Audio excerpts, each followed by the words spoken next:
Welcome, ladies and gentlemen, boys and girls, minorities and privileged white men. I just want to start by saying well done, guys and gals. Our female viewership has risen to 1.1%.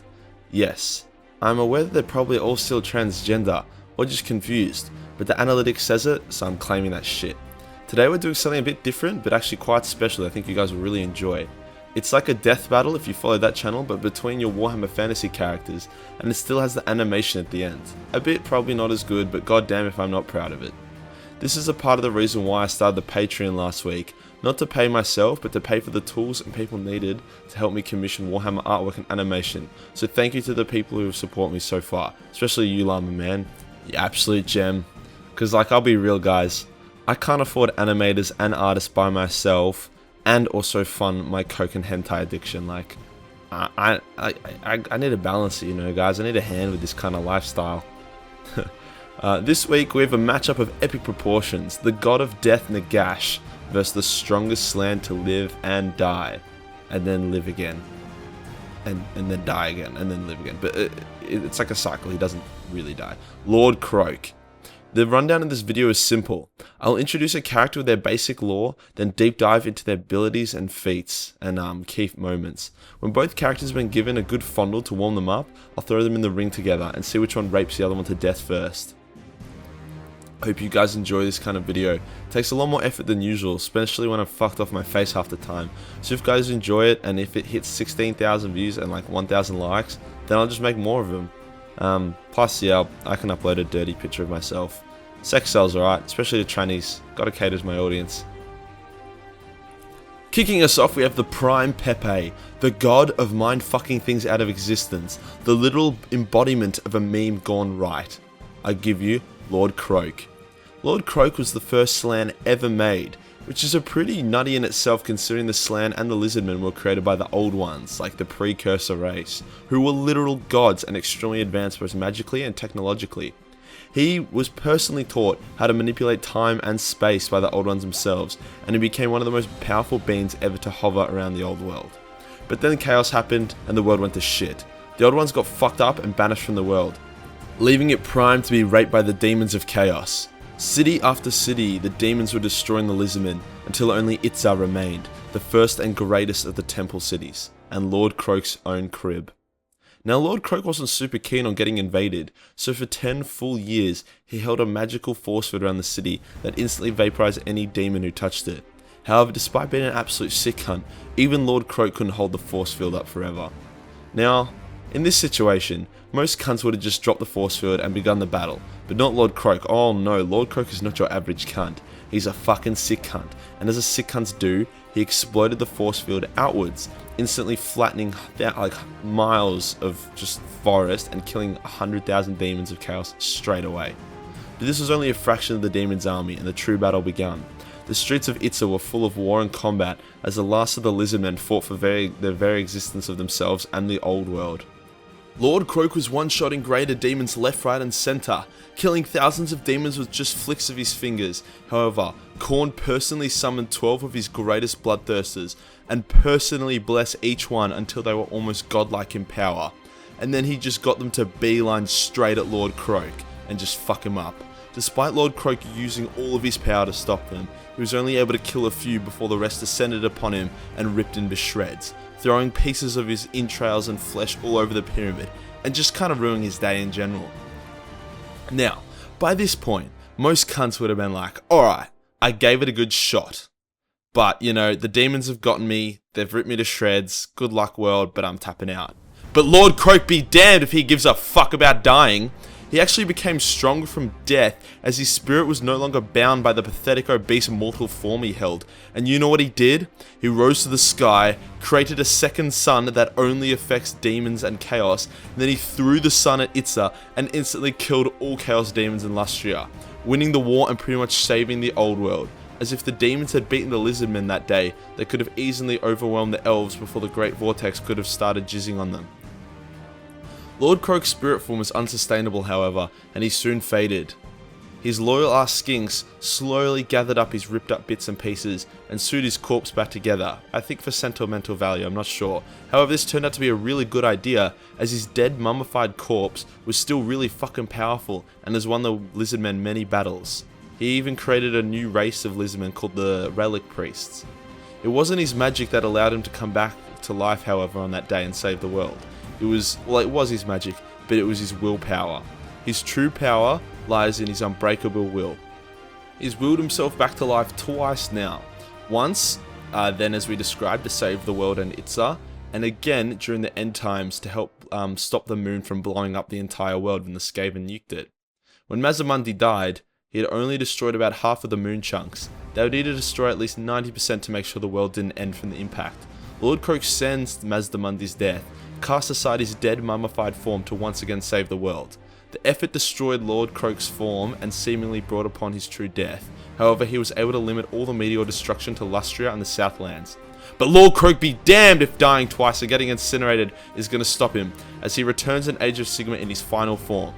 Now, I don't like talking about Age of Sigma, but Lord Kroak did have his time again. In one battle against the Chaos Warriors of Nurgle, Lord Kroak rearranged the stars into the shape of a Pepe and then pulled them to the realms in a meteor shower and just fucking star raped the entire Nurgle army to death. Like, Lord Kroak, despite his namesake, is uncroakable. But I'm a beast. I want to die. I want to die. Years after the great catastrophe that left Lord Kroak disabled, a dark power began to rise. It was the supreme lord of the undead, Nagash. But before he was a massive overpowered pain in the ass, Nagash was the son of a Nekharan priest king. As he was the eldest son, he was chosen to join the Motrarchy cult and soon became one of their greatest high priests, surpassing all of his peers.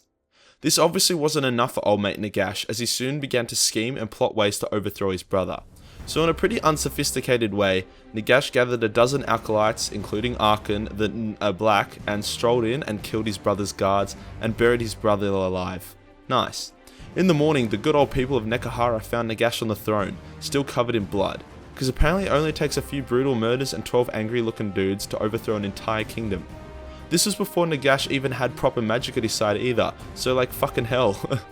While ruling and overthrowing and being a dick in general, Nagash had also discovered a group of shipwrecked Dark Elves who he quickly imprisoned and tortured until they divulged the secrets of their magic. And I'm assuming they also taught him some mint-ass BDSM shit, because Dark Elves are fuck hunts. In only a few years, Nagash had already surpassed the Dark Elves and learned everything he possibly could from them.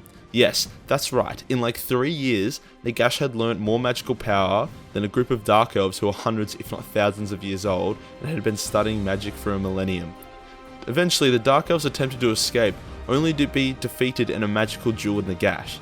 At this point, Nagash's superpower was learning stuff ridiculously quickly. Now in command of Nekhara, Nagash combined his knowledge of dark magic with his learnings of death from the Motrarchy cult to invent necromancy and also create the elixir of eternal youth, allowing some select few lieutenants to also take it, including Arkan. When Nagash had grown as powerful as he could, he ordered the creation of his legendary Black Pyramid, which would be used to funnel more winds of magic to Nekhara, hence further empowering Nagash. For 50 years, thousands of slaves lived and died working on that pyramid until it was finally complete. Now, Nagash was just stupidly strong, and he was like Goku, like he just went Super Saiyan, God Super Saiyan Kaioken times 10. Like, obviously building a giant magic black pyramid had a financial cost though, and it really bankrupted Nekhara. Cities were falling into ruin and poverty was everywhere, so the priest kings of Nekhara united into an open rebellion. As Nagash could no longer control the living with fear, hence he had no real standing army, he had to summon legions of skeleton warriors, the first time the dead had risen to fight for something. Now, against their own will. Now, imagine you're a Nekharan warrior at this point. You've kissed your wife goodbye and prepared to march towards Nagash to save your country and its people. And then you see a fuck off... What did I just say? What is fuck off? You see a fuck off massive army of skeletons, like... I would get straight on the nope train to fuck that vil. Anywho, Nagash was winning pretty easily because of like morale penalties from using people's brothers to kill them. But the Mortari cult had a draw 4 card, and they were going to bring the smackdown on Nagash's tits. They used their centuries of knowledge and power to create the creatures of Nekhara, such as the Ushabti, the Necrosphinx, and the Tomb Scorpion, and more. With the entire might of the Nekharan army backed up by these towering constructs, Nagash's brittle skeleton army was shredded apart, and Khemri was taken off Nagash. All of Nagash's lieutenants were dragged out and brutally executed by the very pissed off Priest Kings. Nagash only survived due to Arkan, who was able to hold off the Priest Kings long enough for Nagash to hightail out of there, at the cost of getting javelined in the nutsack. Nagash cowered in the mountains for hundreds of years, planning his revenge, while Nekhara slowly recovered from getting skull-fucked for a few hundred years. Nagash once again assaulted Nekhara, using a new legion of Skelly Boys that were commanded by the recently created vampires and the now resurrected Arkan. Despite a solid effort, Nagash was again defeated and the surviving vampires scattered and fled. Now, Nagash had been trying to think of a way to defeat Nekhara for centuries, and only now did he have the idea to poison the country's only water source. Wow, what a fucking genius. Which unsurprisingly, was super effective at wiping out 99% of Nekhara within a month. With the Nekharan armies gone, the current King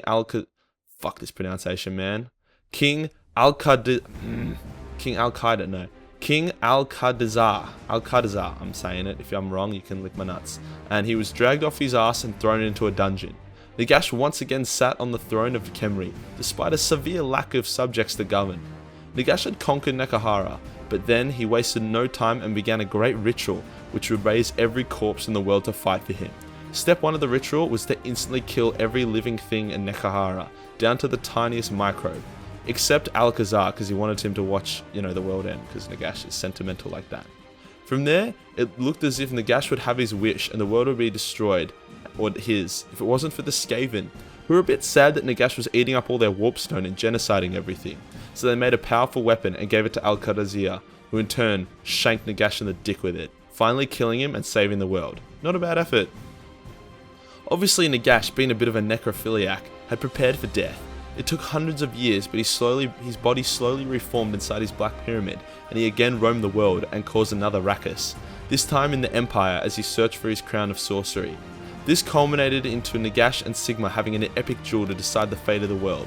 Sigma was instantly slammed and brought to his knees by Nagash's overwhelming power and, magical kick in the nuts. However, seeing Sigma hold out the crown of sorcery made Nagash, lose his intellect a little bit, and he also got a level 9 Skelly boner, causing him to reach out and try and grab it. However, it brought him in range of Galmaraz's big old head, and Sigma smacked it into his ribcage and gave him a bit of a chest ache, which ended in a spectacular explosion. Nagash was finally destroyed. Well, till the end times, but let's not go there. Now, let's get into the battle, guys. You're now educated on the past and powers of our two combatants. Let's get down to business. Eric the Red, being a sexy beast, has helped me a little bit with this animation with some voice lines and such, so show him some love if you guys enjoyed it. Let's get into it. That, my brothers, is why communism is the future of our people. Righto. Okie dokie. Let me tell you about the Abrahamic faith.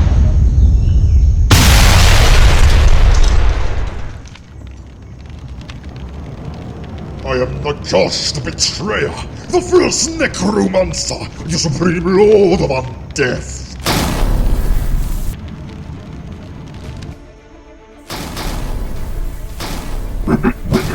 Fight!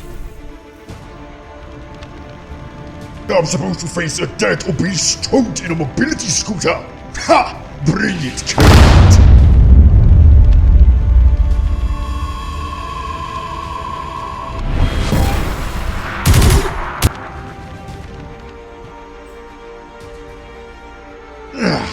I see overeating does have its advantages. Where did you get the bow from? Type 1 or 2 diabetes? Enough chatter, Toad. Now behold my power!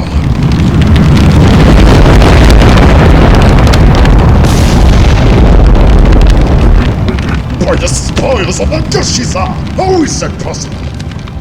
I will protect you, Senpai.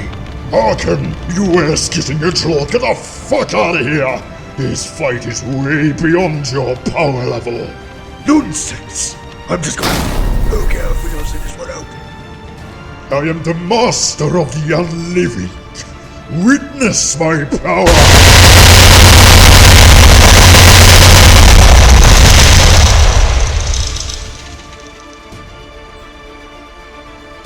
Bring me his head!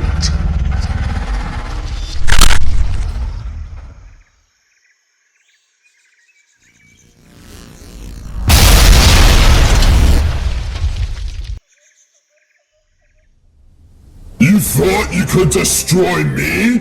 I am the instrument of the Old Ones themselves. You will take this world no longer. Enough! I am Nagash the Destroyer, the scourge of the living! I am death incarnate, and I will not be defeated by a fucking dead muppet!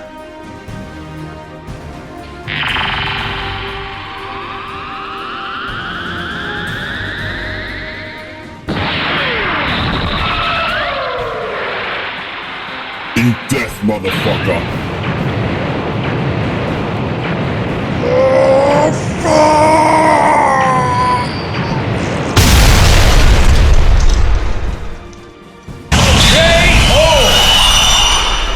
While Nagash was definitely powerful and quite able to defeat Lord Kroak's relic priest form, he simply just could not match the sheer power of Kroak's spirit form. Lord Kroak was also able to use a very diverse pool of magic, and had access to many spells that Nagash had not even heard of. So, despite some solid dialogue, our skelly cunt has been vaporized today. Thanks for watching, guys. How do you think it should have happened? Let me know in the comments, I read all of them. Like and subscribe if you enjoyed, and I'll make more of these kind of videos with different characters. See you next time, guys. Peace.